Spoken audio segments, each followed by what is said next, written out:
Welcome back. Today we're going to be starting Chapter 6, Exponential Functions.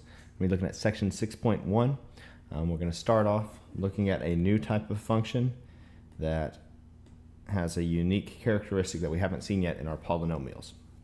So if you look at this example of the toolkit exponential function, or the parent exponential function, you'll see there's a x, or a variable, up in the exponent, which is new. Previously, our exponents have been right where that b is in front of the coefficients, and we have had a 1 or a 2 or a 3. But now our variable's up in the exponent, and that changes things. It causes exponential growth, exponential decay, and it causes our functions to look a little different and to behave a little differently. So that's what we're looking at today. The first thing they're going to ask us to do is just see if we can identify exponentials and identify the things we've studied in the past.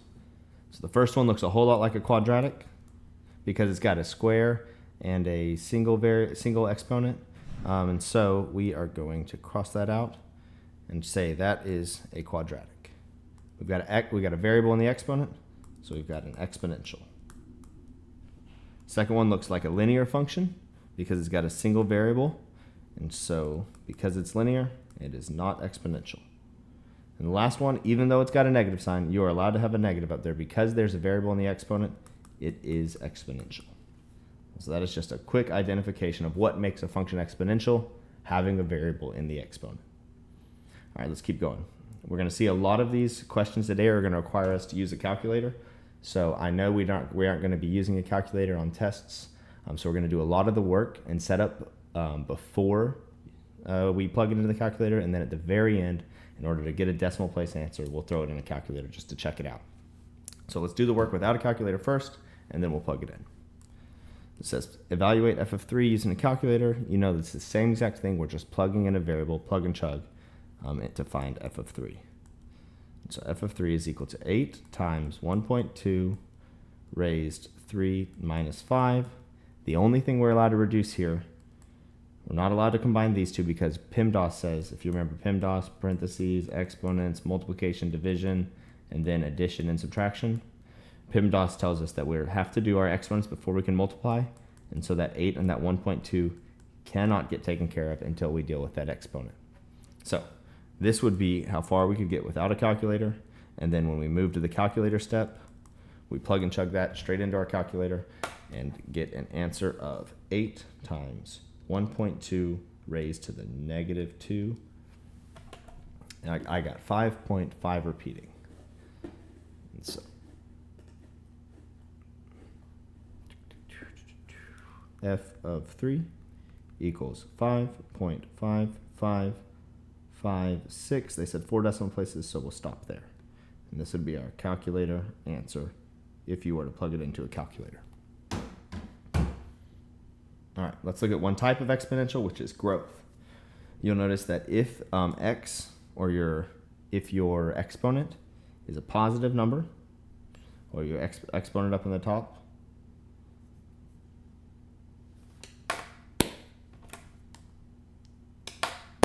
all right, let's look at exponential growth. You'll notice that if your exponent is in the top and you have positive real numbers a and b, such that b is not 1, then we've got this thing called exponential growth, which will just be growing or getting bigger exponentially. So I think they're just going to ask us to do the same thing, which is a little bit of plug and chug, but let's read through it and see. The population of China was about 1.3 in 2013. with an annual growth of 0.6. The situation is represented by a function that they're giving us already, and they're asking us to determine the population in some future year. So really this is just going to end up being a plug and chug as well, where they ask us our population in some year after 2013, and we're going to plug that number into our equation. Important thing here is they're not just plugging in the year. Because they've given us a function with the time starting at 2013, we're going to see how many years have actually passed in between 2031 and 2013 to solve our problem. And so we are going to get 18 years that have passed. So t was the number of years that have passed, p of 18. And so what we're going to do is just plug straight in to our function, that 18, and we can't go any further. Remember, we cannot multiply these two numbers first. We have to perform the exponent first, which means calculator time. 1.006 raised to the 18th power times 1.39. And I got 1.548 billion people, which is exponential growth in 18 years. All right, let's get into a little less calculator and a little more calculation.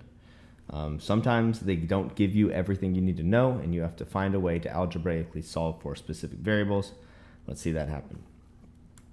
A wolf population is growing. They give us an X1 of 2011 and a Y1 of 129, and then they ask us for the change. They ask us for this X2 and this Y2. And they say what 2 points can be used to derive an exponential equation. And while you could use those 2 points and get an exponential equation, our lives are going to be a lot easier if we pick 2 points that make our solve easier. So if we're starting our entire problem at 2011, I'm going to pick the point 0, 129, where 0 isn't representing the year. 0 is representing the amount of time that has passed. So if 0 time has passed, there's 129 wolves. And then after 2 years, from 2013 to 2011, we see, I don't know, some number of growth, 236 growth. So the 2 points that could be used to derive the situation are that, and we will use our general exponential equation to plug those in. So we have AB raised to the x, if you look up here. And so I'm going to use f of x equals AB raised to the x, where I don't know any of these yet. But I do know 2 things. I know how much it started with, and I know how much it's growing to in 2 years. And so I'm going to use those 2 points to plug it in. I'm going to say there are 129, I'll do it over here. In year 0, there are 129 wolves. It's equal to AB to the 0th power, where x is the 0th power, x is 0 time has passed. And you know, anything to the 0th power is 1, and so our A value is just equal to 129, because B to the 0 is 1. Well, now we've got it solved for A, and we can use year 2 to solve for B. So we're going to do the exact same process where we say 236 wolves after 2 years is equal to, we know our A value, 129 times B raised to the 2. And here we can solve. So go back to solving exponents just like we've done in the past. So B squared is equal to 236 divided by 129, which means B is equal to the square root of 236 over 129. And here we don't need to go to a calculator because we just did the calculations by hand. So we just need to use those 2 variables to write our equation, where f of t, I'm going to switch it from x to t because they gave us the variable t for time. Oh, n. They also gave us the variable n. So the number of wolves inputted time is equal to 129, our a value. That was that a. The square root of 236 over 129, all raised to the xt power, where t is our independent variable and n is our dependent variable, where the number of wolves depends on the time passed.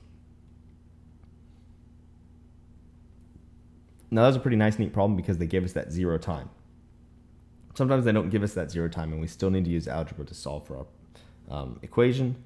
So here they've given us 2 points and we need to solve for our equation using these 2 points. So the first thing I'm going to do is I'm going to write down that equation where f of x equals abx. I'm just going to plug these 2 points in and see what happens. So we'll go red point, blue point, and we'll solve 2 equations separately and see how it plays out. So 3 equals ab raised to the 1, and 4.5 equals ab raised to the 2.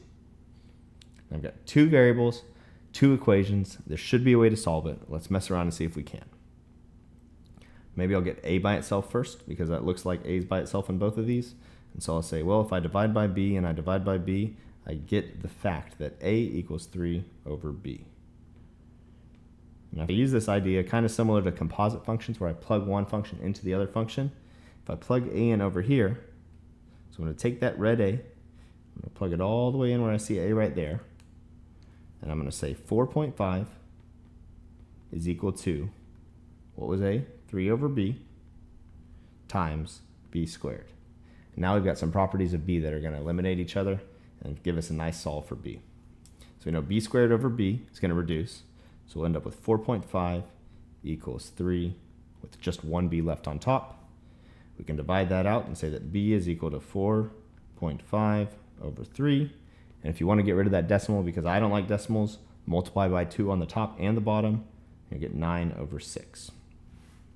Then if you want to reduce that, back down, divide by 3, and you can get 3 over 2. So b is 3 over 2. And since we have a nice formula for a dependent on b, we could go and solve for a using either of the two formulas. I'm going to use this one because it seems a little easier. We know that a is equal to 3 over b. Well, I've got b right there, so we know that a is equal to 3 over 3 over 2. We do a little keep the top, change the middle to multiplication, flip the bottom fraction. We get 3 times 2 over 3, or 2. So we got a is equal to 2, and b is equal to 3 over 2. And so if we plug that back into our equation, here's the two key parts. B is equal to 3 over 2, and a is equal to 2. We could plug that into our equation to get a full exponential equation. It took a little more work than the 0 one, but it's still possible to do, to find a exponential equation using no calculator and only algebra and plugging in a few points, doing a little bit of plug and chug. Okay, here they give us a function and they ask us to find an exponential equation for this function. And I'm going to use the exact same process that we just did. Find two nice neat points on the graph. They've given us one nice neat point already, and it looks like I have my other nice neat point right here at the point 1, 2. And so we're going to use the same process we used a second ago to solve using 2 points and finding an exponential function. So f of x equals abx. I'm going to use this first one because that 0 is super nice, where root 2 equals ab raised to the 0. That was plugging in this green point into your x and your f of x. And if you solve that out, b to the 0 is 1, you'll get a equals root 2. So we've got our a value, now we can use the second point to find our b value. So I'm going to use this blue point and plug it in and say, okay, well, I know my equation now is f of x equals root 2 b to the x. And I know I know a point on it, 1, 2. So I'm going to plug in 2 equals root 2 b to the 1. Do a little bit of solving and say b equals 2 over root 2. Rationalize the denominator because we don't want a square root in the bottom, and we'll get 2 root 2 over 2, or b equals root 2. Oh nice, a and b are going to end up being the same thing.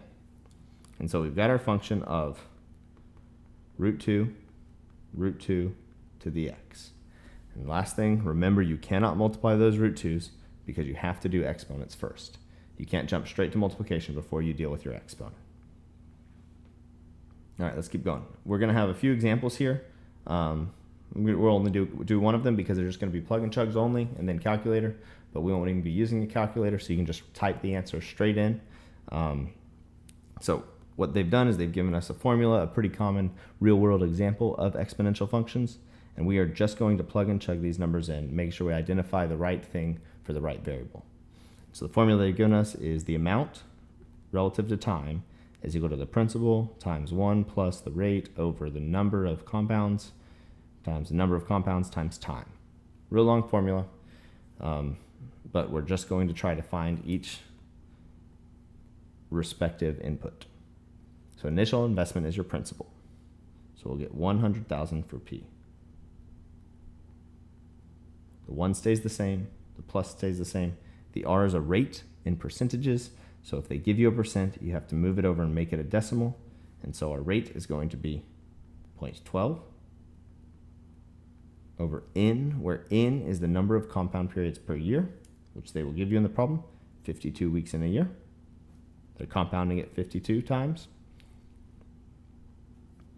We're going to use that same N, same exact value up top in our exponent, and then time is how much time has passed. How long are you investing this money, or how long is the bank charging you interest? It says 30 years up here. And so we are going to multiply that by 30, and we can leave that alone if you're answering your question without a calculator. If you're working with a calculator, you can grab your calculator and type it in just to see how much money they really made off of you or how much money you saved by investing. So 100,000 times 1 plus 0.12 divided by 52 raised to the 52 times 30. Enter. And it seems we invested and made 3644675. So 3,000,000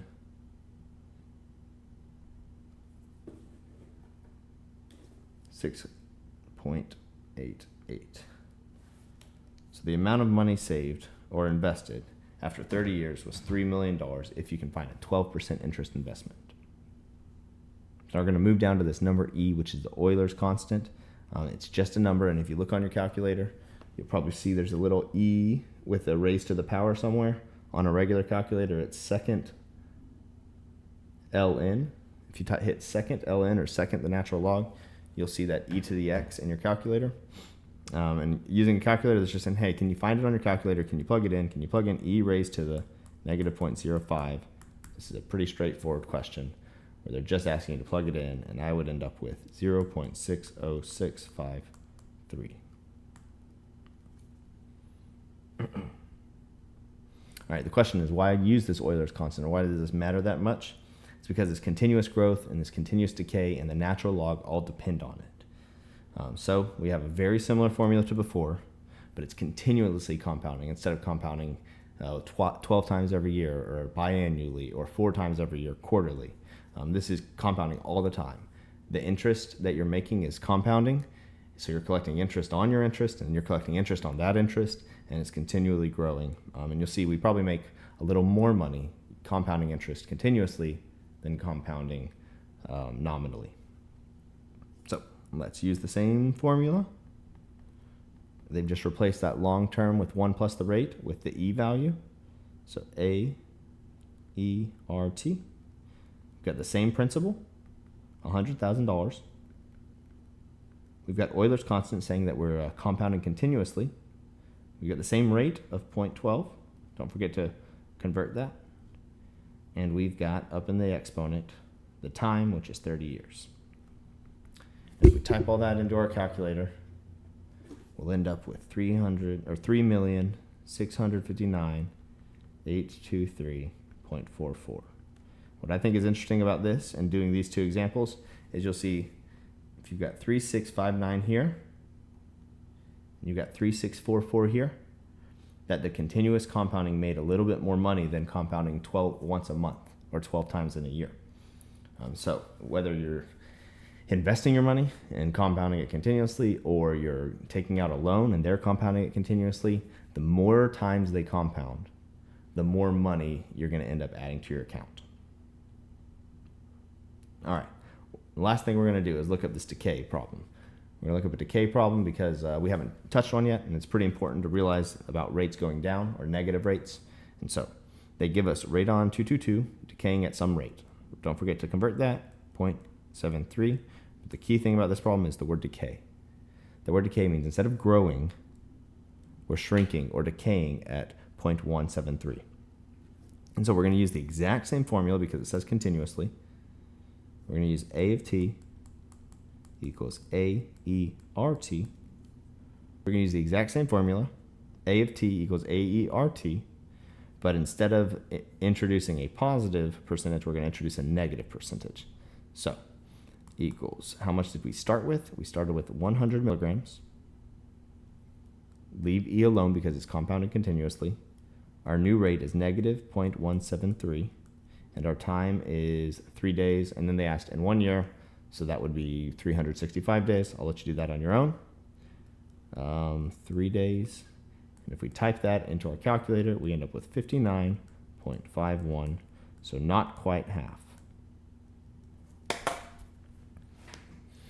And so in 3 days, we didn't quite decay to half. We didn't quite decay to half of our 100 milligrams. You could do the exact same problem and replace this 3 after 1 year with 365 days, and see how much is left after 365 days.